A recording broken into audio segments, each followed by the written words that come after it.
UAE के राष्ट्रपति से प्रधानमंत्री मोदी ने बात की है। ये बातचीत का दौर जो है वो भी चल रहा है और देखिए बहुत गतिविधियां इस वक्त तेज नजर आ रही हैं। यूएई के राष्ट्रपति से प्रधानमंत्री नरेंद्र मोदी ने बात की है। दूसरी तरफ देखिए यहाँ भारत में भी बैठक चल रही थी और इस बीच ये भी खबर कि यूएई के राष्ट्रपति से प्रधानमंत्री नरेंद्र मोदी की बातचीत महत्वपूर्ण इस दौर में, क्योंकि कौन कहां किससे बात कर रहा है वो बहुत महत्वपूर्ण है। प्रणय जी, बिल्कुल इसलिए महत्वपूर्ण है क्योंकि करीब 45 लाख भारतीय वहां पर रहते हैं। अबू धाबी के अंदर, दुबई के अंदर जिस तरीके से वहां पर बमबारी हुई है, ये एक तो मैं आपको बात बताऊंगा Nisha, we should thank our leadership, जिन लोगों ने ये फैसला किया कि पाकिस्तान के पास न्यूक्लियर वेपन्स होने चाहिए लॉन्ग अगो। आप इमेजिन कर लें कि how peaceful this country is. हमारे तो फिर मसले और है ना। देखें, सवाल ये ना कि जितने बड़े एम्बिशंस उतने बड़े चैलेंजेस। ईरान देखिए, ईरान की बहुत सलाहियत है लड़ने की। ईरान कभी बहुत बड़े एयरक्राफ्ट कैरियर बनाता ही नहीं है, ना बहुत बड़े बड़े उसके पास फाइटर्स हैं, ना बहुत बड़े को B-2 बॉम्बर्स है ईरान के पास। क्या इंडिया का क्या पर्सपेक्टिव है, आप क्या सोच रहे हैं, क्या समझ रहे हैं? क्योंकि देखें, हम ये जानते हैं कि इजराइल के साथ आपके बड़े ही एक डेकेड्स पुराने रिलेशंस हैं, जिस तरह रशिया के साथ है, अमेरिका के साथ आप लोगों की बहुत बड़े बड़े एग्रीमेंट्स हैं, उनके साथ भी अच्छे रिलेशन है, अमेरिका के साथ भी। अब तो ऐसी सिचुएशन में, और अरब कंट्रीज के साथ भी, सऊदी अरेबिया के साथ भी, यूएई के साथ भी, अब ईरान ने यूएई और सऊदी अरेबिया, बहुत सारे ऐसे कंट्रीज हैं जिसके ऊपर अटैक कर दिया, वो भी नाराज है ईरान के से। तो आप इस वक्त, आपको क्या लग रहा है, दुनिया किस पॉइंट पर है इस वक्त और इंडिया किस पॉइंट पर है इस सब में? प्रधानमंत्री नरेंद्र मोदी ने इजरायली प्रधानमंत्री नेतन्याहू और यूएई के राष्ट्रपति से बात की। पीएम मोदी ने यूएई पर हमले की निंदा की। तो हमारे एम्बिशंस तो वैसे नहीं है जैसे ईरान के हैं। ईरान तो सीरिया में प्रॉक्सीज बनाता है। आज मैं देख रहा था आयतुल्लाह खामनेई के बारे में, उनकी 86 साल उम्र थी और इन 86 सालों में उन्होंने पूरे के पूरे एक रीजनल पावर ईरान को बनाया।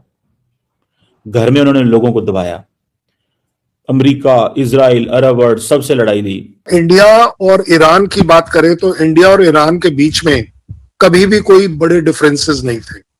We were always good trade partners. और चाबहार उसमें अपने आप में एक एग्जांपल है कि उनका सबसे बड़ा पोर्ट जो है वो उन्होंने हमें मैनेजमेंट के तौर पर हमें सेलेक्ट किया था या हमारी बिडिंग को एक्सेप्ट किया था।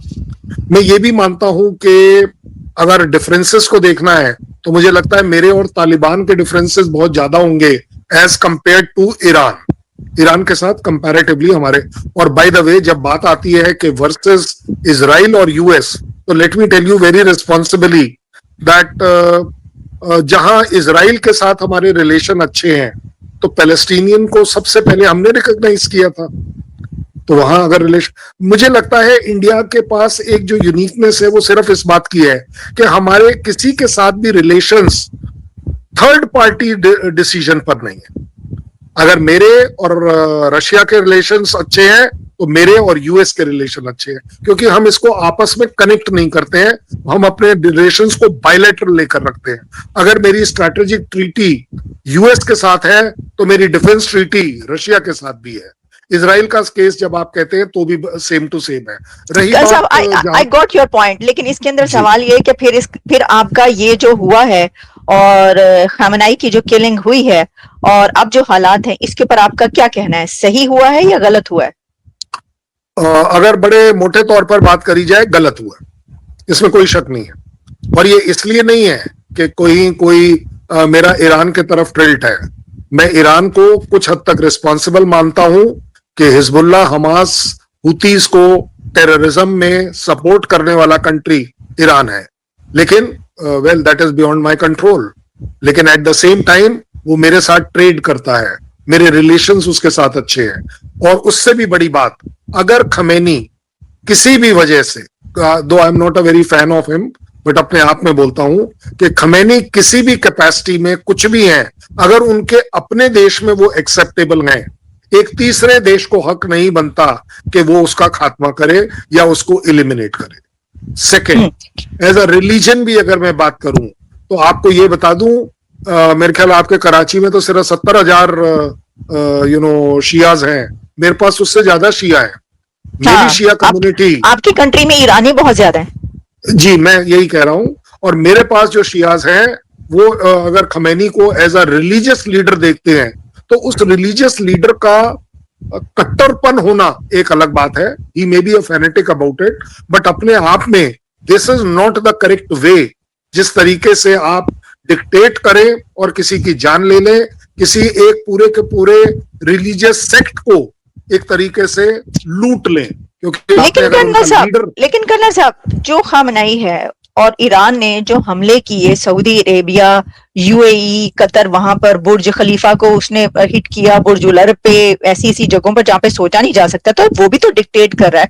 ईरान भी तो ये कह रहा है कि तुमने उसकी बेस क्यों है तुम्हारे कंट्री में, उसके फौजी क्यों तुम्हारे होटल में रह रहे हैं। किसी भी कंट्री की मर्जी है, सऊदी अरेबिया के और यूएई के $100 बिलियन की ट्रेड आपसे भी है और अमेरिका से भी है, वो कैसे छोड़ दें अमेरिका की ट्रेड को और ईरान के कहने पर वो कहें हाँ जी हमारे मुल्क में किसी की बेस नहीं होगी। क्या वो भी तो डिक्टेट कर रहा है, उसने तो हमले तक कर दिए। नहीं, I will agree on this कि किसी भी तरह का कोई भी स्ट्राइक अगर ईरान करता है बाकी कंट्रीज पर, तो आप ये भी देखिए उसने बड़े रिस्पॉन्सिबली, गलत सही लेकिन रिस्पॉन्सिबल, ठीक है। मेरे ख्याल में ये सब कुछ एक लोअर स्केल पे भी किया जा सकता था। पाकिस्तान में भी सेक्टेरियनिज्म आई, बहुत कुछ हुआ, ठीक है जी। लेकिन उन्होंने अपना नेटवर्क बहुत बड़ा बना लिया था। And he really, this one guy really shaped the Middle East. He has a role to shape the Middle East, ठीक है। और गजा में, इराक में, लेबनान में, यमन में मलेशियाज बनाए। दोस्तों, पश्चिम एशिया में बढ़ता तनाव एक बार फिर चर्चा में है, जहां ईरान और यूएई के बीच हालात संवेदनशील बताए जा रहे हैं। रिपोर्ट्स के अनुसार क्षेत्र में सैन्य गतिविधियों और मिसाइल हमलों की खबरों ने चिंता बढ़ा दी है, खासकर इसलिए क्योंकि इस इलाके में कई वैश्विक ताकतों की मौजूदगी है, जिनमें यूनाइटेड स्टेट्स भी शामिल है। ऐसे में सवाल उठता है कि किसी भी देश को क्षेत्रीय तनाव का निशाना बनाना कितना उचित है, जबकि आम नागरिकों की सुरक्षा सबसे बड़ी प्राथमिकता होनी चाहिए। यूएई में बड़ी संख्या में भारतीय मूल के लोग रहते हैं, इसीलिए इंडिया के लिए भी वहां की स्थिरता अहम है। हाल ही में कूटनीतिक स्तर पर संवाद की खबरें आई हैं, जहां भारत और यूएई के नेतृत्व के बीच सुरक्षा और सहयोग को लेकर चर्चा हुई। भारत पहले भी रक्षा तकनीक और सामरिक साझेदारी के मामले में सहयोग करता रहा है और भविष्य में भी मानवीय व रणनीतिक दृष्टिकोण से सहयोग की संभावनाएं बनी रह सकती हैं। हालांकि किसी भी प्रकार के सैन्य समाधान से पहले कूटनीति और शांति वार्ता को प्राथमिकता देना ही वैश्विक स्थिरता के लिए बेहतर माना जाता है। अंतर्राष्ट्रीय संबंधों में संतुलन, संयम और संवाद ही लंबे समय का समाधान देते हैं।